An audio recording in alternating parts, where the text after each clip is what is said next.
A couple of weeks ago, I told you the Las Vegas Raiders playoff hopes were slim and none, with Slim on his way out the door. And we can now see back-to-back losses to New Orleans Saints and Jacksonville Jaguars push Slim out the door and locked it behind him. I said I wouldn't give up until they're officially eliminated, but the Raiders gave up when they started getting beat by these fleas. I see now that it doesn't matter how good or bad the opposition is. The Raiders just can't put together a whole 60 minutes of good football.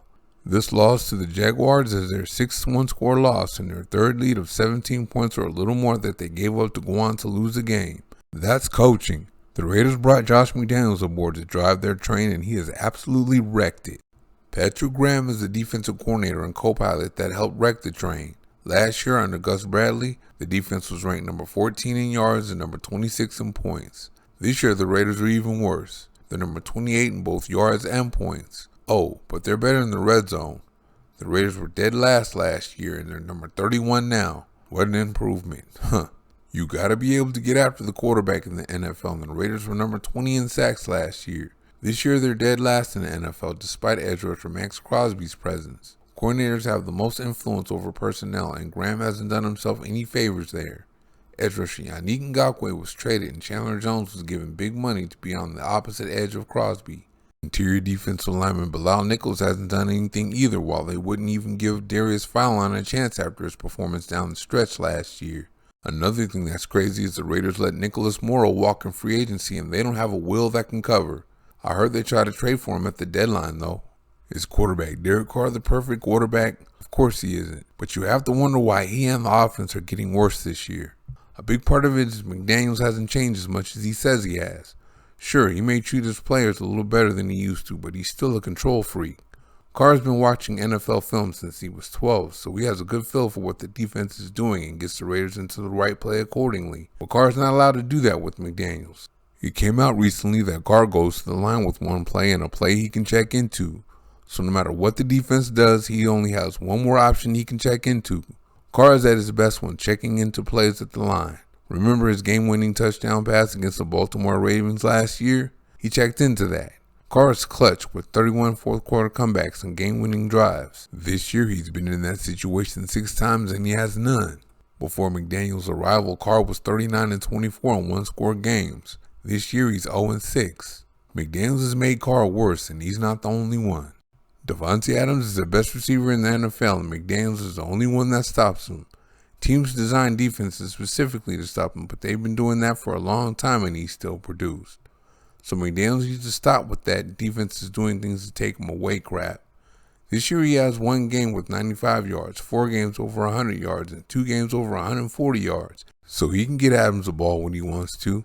He made a quote-unquote concerted effort to get him the ball in the first half against the Jaguars, and he had 146 yards and the Raiders led by 17. Then he had 0 in the second half and they lost by 7. I'll let Adams speak on his frustration about that. I think that, the way we were attacking in the first half was, it was working to a certain extent. Obviously, like I said before, we could be better, but it was working. And I feel like we got away from that and, started playing the game a little different. And that's not the way we got to do it. We got to take the field, be ready to make plays and convert on whatever's called. The absence of tight end Darren Waller hasn't helped the Raiders, but Foster Moreau is a great fill-in, and it shouldn't hurt so much when you have a slot receiver like Hunter Renfrow in the lineup. But Renfrow's face has been on the back of a milk carton because he isn't getting open like he used to. That's also McDaniels doing. My last video was about him, so you should go back and check it out. It shows how he ran his routes last year compared to how he runs them now.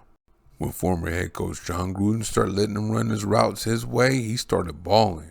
But McDaniels is rigid, so he won't give him the freedom to run his China route. I get it that McDaniels' system is based too much on what the other guy is running to allow Renfrow to do that, but if you have a great offensive mind like you're supposed to have, you can design some plays to fit his route running style. That's coaching 101.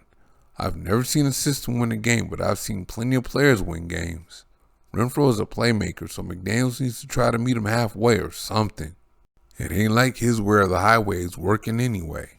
McDaniels should have a speedster that can blow by people on the team to make defenses pay for doubling Adams. But instead he has 5 running backs on the roster, one of which is the most unaccomplished 10-year vet I've ever seen. And I have to mention one of his in-game decisions on Sunday too.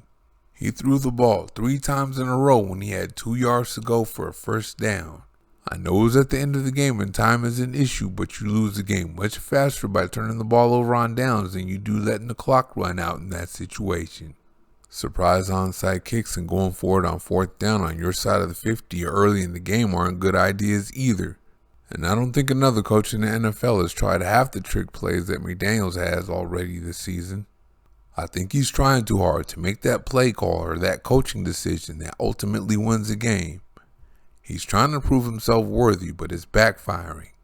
At some point he has to say it's just football and coach and listen to his players. In no way is this a fire Josh McDaniels video. 8 games is not enough to evaluate him, especially when it's his first 8 games with that team. Isn't 90% of coaching learning on the job anyway? But I do have to tell the truth. He boarded the train, got in the driver's seat, made a big trade and some big name acquisitions, and that made a lot of people get on board. And when he pulled the train out of the station, he didn't get off to a good start. He was unsteady, lost control, and wrecked the train. And now we'll see if he can repair it. Thank you for watching. See you next time.